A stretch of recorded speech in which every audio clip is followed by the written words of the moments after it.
Abasitari nyarwanda basebye kubera gukunda inzoga. Ku mwanya wa 10 turaza kuhasanga uwitwa Shadibu wasinze maze bakamwiba igitsina. Ndi umuntu uri kujya kwa muganga kwipimisha, ariko icyo ngicyo nuko nakorewe ihohoterwa bitewe nuko bazinjije. Umuntu isanga nambaye ubusa bro.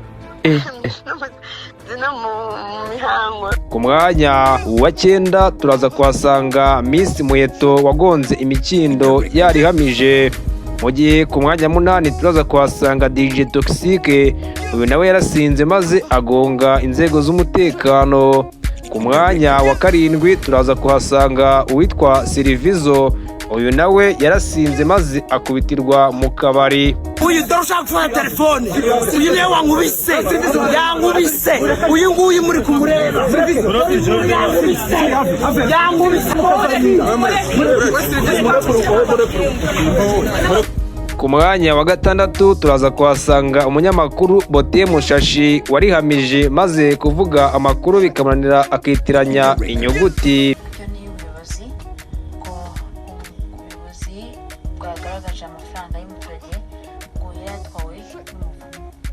Ku mwanya wa 5 turaza kuhasanga umunyarwenya witwa Mitsutsu.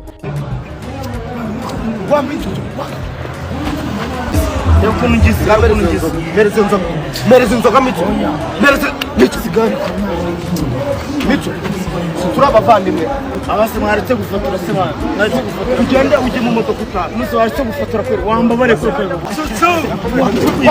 tukagenda mwandi kwema. Mu gihe ku mwanya wa 4 turaza kuhasanga uwitwa Byiringiro Rage. Ku mwanya wa 3 turaza kuhasanga umunyamakuru Tycoon Ndahiro wasinze agateza akavuyo maze bikarangira akubiswe.